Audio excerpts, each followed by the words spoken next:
I literally ran mad for 2 minutes because you know why?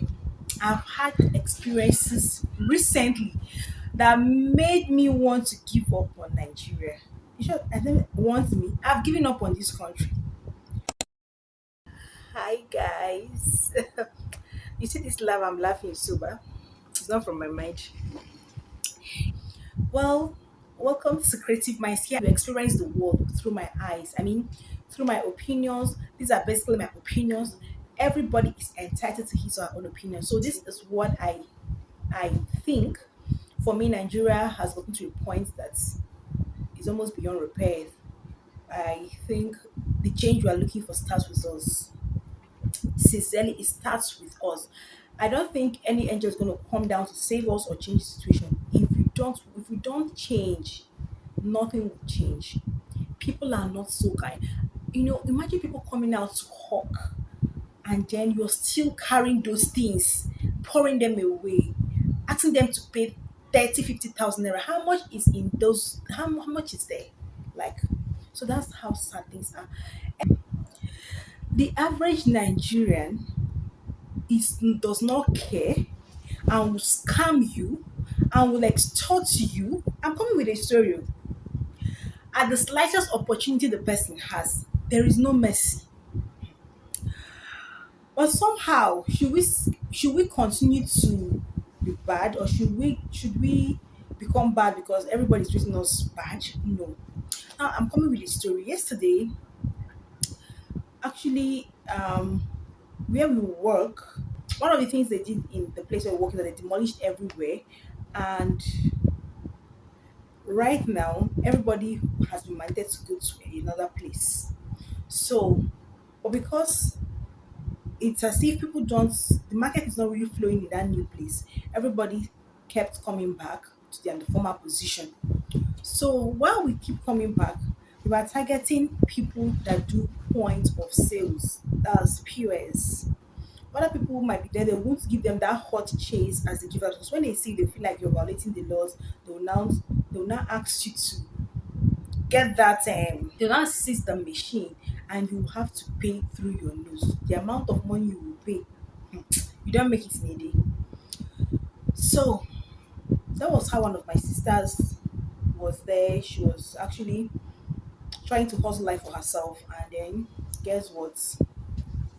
These people came. They will always come with this process of I want to withdraw. Then the once they slot in their card and give them to put their pin, you just tell them, why are you here?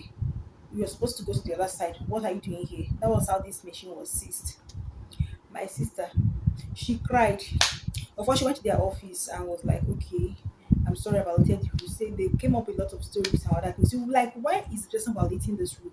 My point of information, your point of to note here, there are a lot of people that are doing businesses there, but their main target is that one, because you know that there is no way when they seize it, you won't bring out money, right?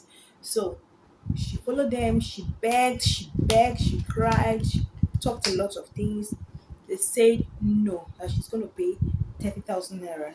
So they now brought it down to 10,000. After she's cried and gave 1 million excuses and all of that, they said 10,000. She was saying 5,000. These are like, the truth is that that money is illegal money. They're just being very harsh about it, and they're not remitting it to anybody. You're not going to pay it as transfer, so that there will not be any proof. You're going to transfer it to, you're going to bring out cash and give it to them. So after spending so much my sister got from a reliable source that that money, since it's holidays already, I mean weekend, that's Friday, Saturday, Sunday, Monday, they are looking for money to actually run the weekend for their families, and that's at somebody else's pains and expenses too. So at the end of the day, my sister had to go and get 10,000 and give this person. This is a father, somebody, as in all the cries and pains fell on deaf ears. And then because she was taking on her ways, the truth is that other people were there hawking and doing other things, but it was that one they were targeting. Are you seeing the injustice I'm talking about? Are you seeing the fact that things will not get better in this country so soon? It was not a fair kind of thing, because other people that were selling snacks, groceries, hawking, water, and other things were there. But these ones were targeting those people because there's no way you won't bring out money. They know that you're doing money exchange, right? You use money to buy money and all of that.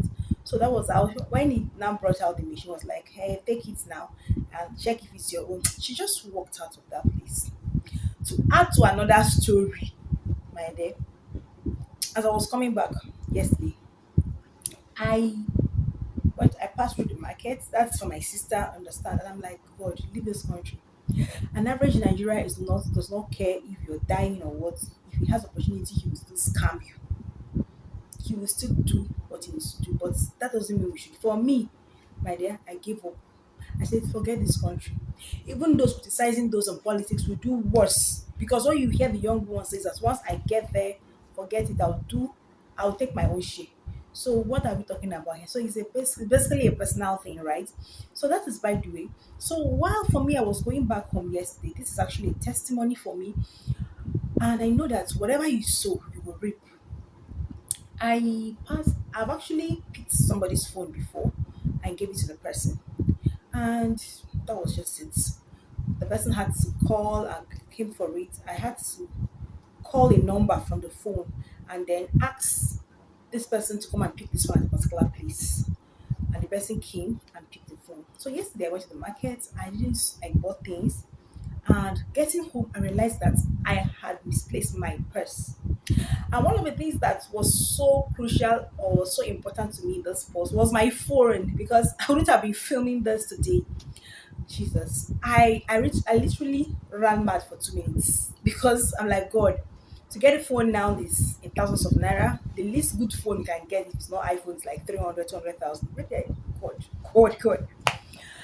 I scattered the house. I checked. I said, God. In my mind, I was like, God, I have done this before for people. Don't allow anybody to take my phone like that. I can't stand this. Not at this moment. So I went and I just started checking the last places I bought things to see maybe if I dropped it there, because in my mind I was like, I knew I saw this purse in my bag. So what happened? Oh God, I said Jesus. I ran to the last shop I bought things. The man said I didn't drop any purse there. The woman I bought some mangoes from, she said no, nothing like that. I said no, okay. I collected a neighbor's phone. I said, please, can I have your phone? I want to dial my number. I was dialing my number and it was ringing. Nobody was picking it. I was like, Jesus, help me. My mind, I was like, I have done this. I know that what you sow, you will reap. I have sown returning people's phone. I should know, but people should be able to return my phone too. So that was how I started going to the market close by to the house here. I bought the bike. I told the bike to please, while we got to the market, I said, please, can I ask people questions? And we want to see what's happening. Can I ask you questions? And I stopped where I bought oil and I said, please, did I leave my phone here? The woman was like, ah, she was surprised. And another woman that was standing there said, Madam, are you the one that left a purse that has phone and charger inside? I said, yes. Oh my God. Like, oh Jesus. I said, God. I just went there. The woman said, yes, when you bought okra, you dropped, she noticed that the purse was on the floor. I'm like, Jesus God. I can't even place what, how. I checked the phone with my money, my charger, my earpiece, my phone. In my mind, I was like, if I can just get my phone, even if the monies are not there. Oh God. So it made me, I was like, Jesus. You see, one thing I learned is be nice to people. What you sow, you will reap. I didn't take people's phone. I saw a phone. Somebody dropped a phone after doing some business transactions with me. I called the last number on that phone. It happens to be the person's mother. She came to carry the phone. I said, God, I have returned people's phone like twice. This shouldn't happen to me. And sincerely, it didn't happen to me. They came, sorry, I saw my phone, and that is how I reunited with this phone. Like, guys, it's a testimony. So if there's one reason to make you to want to give up, there's another reason to also make you not to give up, especially when you're sowing something good. But also know that life can just turn out the way it chooses to turn out. One has to be very careful. I can't even tell how that purse dropped from my back. I can't just tell.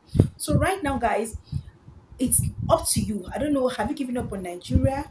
For me, for me, I will just say keep doing good, keep being you. But don't expect people to reciprocate that goodness all the time. You can get anything, you can get the worst, you can get the best. But all I know is that just be good. But you see, extortion.